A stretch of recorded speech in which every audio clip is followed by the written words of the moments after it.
የዘመናዊ አኗኗራችንን እንግዲህ ከማይክሮፕላስቲክስ ነፃ ሙሉ በሙሉ ነፃ ማድረግ ባንችልም በተቻለ መጠን ግን መቀነስ እንችላለን። ስለዚህ እንዴት እንቀንሳቸው? ተጋላጭነታችን እንዴት እንቀንስ? እንዴት አድርገን ምርቶቻችንን፣ መገልገያ እቃዎቻችንን፣ ማጌጫዎቻችንን፣ የምንጠጣው የምንበላው ነገር ሁሉ ተፈጥሯዊ እንዲሆን የምንመኘውም ለዛ ነው። በነገራችን ላይ አሁን በምንኖርበት ጊዜ የሪስክ ወይ ደግሞ የስጋት ደረጃችን እየጨመረ ነው እና ይቺ ዓለም አንዳንዴ ወደኋላ በተመለሰች ሁሉ ያስብላል እና ወደ ኦርጋኒክ ዘመን ብንመለስ ጥሩ ነበር። ሰላም ጤና ይስጥልኝ። እስኪ ዛሬ ደግሞ አንድ ለየት ያለ ነገር ጉዳይ እናያለን።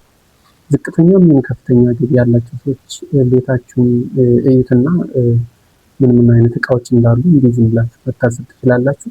መቼም አንድ የጎማ ምርት አሊያም በፕላስቲክ የታሸገ ምግብ እንዳለ በእርግጠኝነት መናገር ይቻላል። በአጭሩ ከቤታችሁ ውስጥ አንድ የተደበቀ እውነት አለ። ከዚህ በፊት ሰምታችሁ ሊሆን ይችላል። አዎ እያወራን ያለነው ስለ ሽታ አልባውና ጣዕም አልባው በካይ ነገር ወይ ደግሞ ማይክሮፕላስቲክ ስለሚባለው ነው።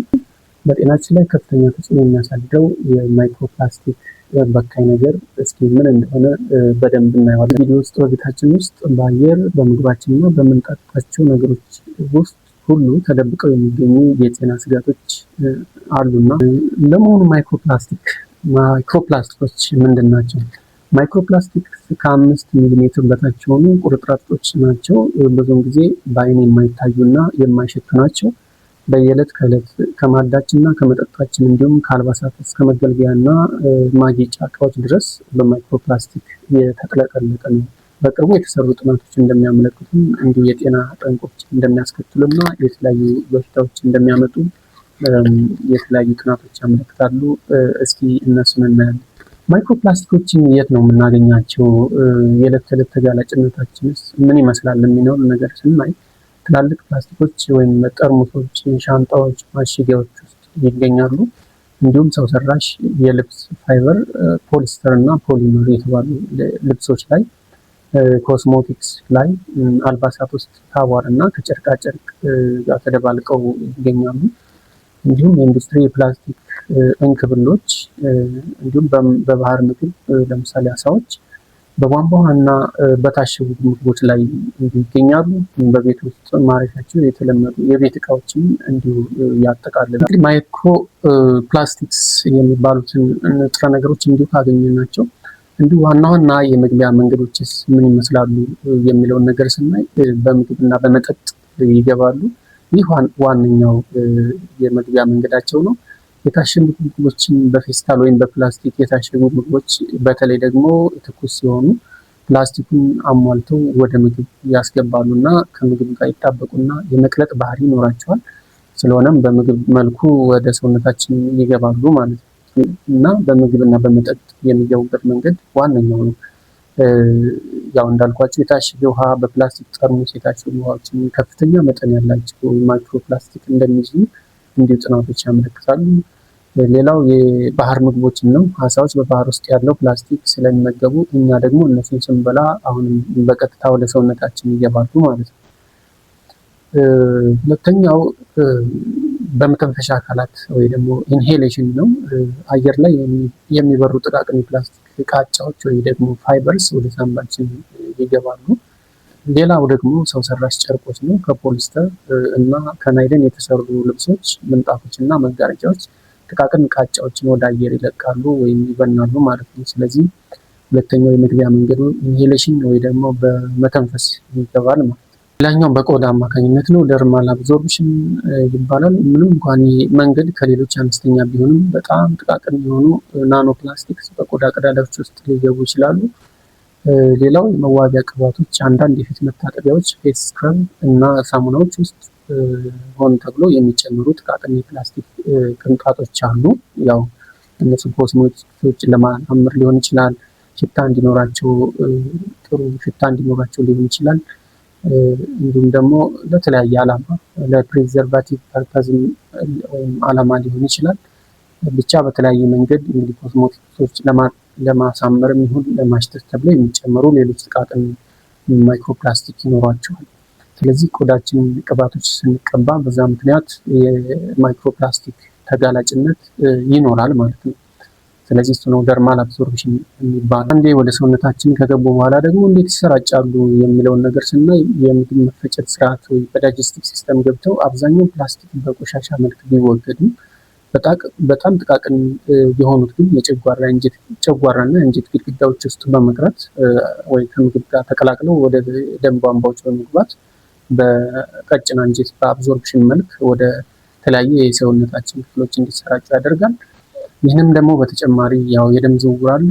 ከዚህ ጋር ጥናቶች እንደሚያሳዩት እንግዲህ በአብዞርፕሽን መልክ በዳይጀስቲቭ ሲስተም ከምግብ ወይ ከሌላ ንጥረ ነገር ጋር አብረው አብዞርብድ ከሆኑ በኋላ በሰርኩላቶሪ ሲስተም ገብተው እንግዲህ ወደ ተለያዩ የሰውነት ክፍሎቻችን ሴሎቻችን ይሰራጫሉ ማለት ነው። ስለዚህ በምግብ መፈጨት በዳይጀስቲቭ ሲስተም ጋር አብረው ይገባሉ። ከዛ ደግሞ አሁንም ልክ እንደማንኛውም እንደምንበላው ነገር አብረው አብዞርብድ ይሆኑና ወደ ደም ይቀላቀላሉ ማለት ነው። ከዛ ወደ ሴሎች ተቀላቅለው እንግዲህ የተለያዩ ሴሎችን በመጉዳት ያው ጥቃቱን ይጀምራሉ ማለት ነው። ሰርኩላቶሪ ሲስተም ካለፉ በኋላ ወይ በደም ዝውውር አብረው ከሄዱ በኋላ ወደ ተለያዩ የሰውነት ወሳኝ የሰውነት ክፍሎቻችን ይሰራጫሉ። በጉበት፣ በኩላሊት፣ በሳምባና በልብ ውስጥ ሊከማቹም ይችላሉ። ሌላኛው የሴል ግድግዳዎችን በመብሳት ወይ ደግሞ አብዞርብድ በመሆን እንግዲህ ሴሎች ውስጥ ሴል ዎል የሚባል አለ። ከዛ የሴል ዎልን በማለፍ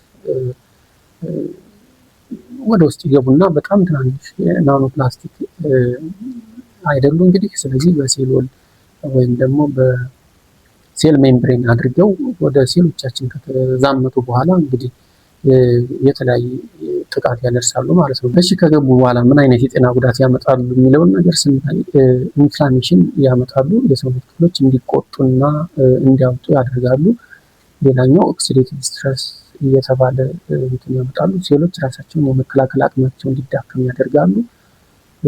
ሲቀጥል የሆርሞን መዛባት ወይም ሆርሞን ዲስረፕሽን ይፈጥራሉ። በፕላስቲክ ውስጥ ያሉ ኬሚካሎች እንደ ባዮፌኖል ኤ የሆርሞን መዛባትን ያስከትላሉ ወይም ያመጣሉ ማለት ነው። ሌላ የሴሎች ወይም ህዋሳት መረበሽ ያስከትላሉ። ማይክሮፕላስቲኮች ባዮሎጂካል እንቅፋቶች እንደመሆናቸው መጠን የተለያዩ የሴል ተግባራትን በማወክና በማስተጓጎል እንግዲህ የጤና ችግር እንዲመጣ ያደርጋሉ ማለት ነው። ሌላኛው የኬሚካል ተሸካሚዎች ወይም ፕላስቲኮች ጎጂ የሆኑ መርዛማ ንጥረ ነገሮችን በመሸከም እነዚህ ማይክሮፕላስቲክስ ሌላው ጉዳታቸው የተለያዩ ንጥረ ነገሮችን ጎጂ ወይም መርዛማ የሆኑ ንጥረ ነገሮችን በመሸከም ወደ ተለያዩ ሰውነት ክፍሎቻችን ወይም ሴሎቻችን ያደርሳሉ ማለት ነው። ስለዚህ እነሱ ተሸክመው የሚወስዳቸው የተለያዩ መርዛማ ንጥረ ነገሮች ደግሞ እንግዲህ የሴሎቻችን ተግባር ያስተጓጉላሉ። ሴል ሚውቴሽን ሊፈጥሩ ይችላሉ። የጄኔቲክ መዛባት ሊፈጥሩ ይችላሉ። ስለዚህ በጤና ላይ የሚያመጡት ጉዳት እንዲሁ ከፍተኛ ይሆናል ማለት ነው።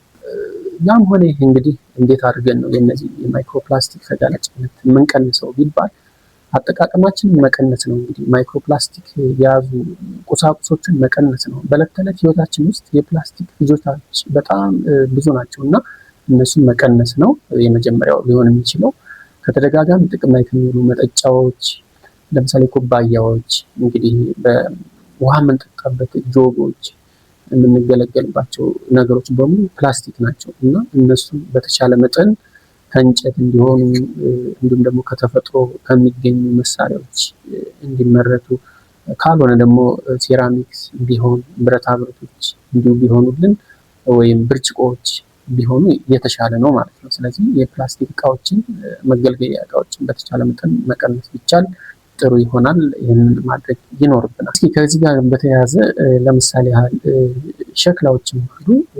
ሸክላዎች አሉ፣ ከቀንድ የሚሰሩ ዋንጫዎች አሉ፣ ሽክናዎች አሉ፣ እንዲሁም ደግሞ የምንመገባቸው መሶቦች አሉ። እንደዚህ ከሰንደዶ ከአክርማ ድሮ የሚሰሩ የመመገቢያ እቃዎች አሉ አይደል? እነሱን ብንጠቀም በጣም ጥሩ ነው። ያው ወደኋላ መመለስ ነው።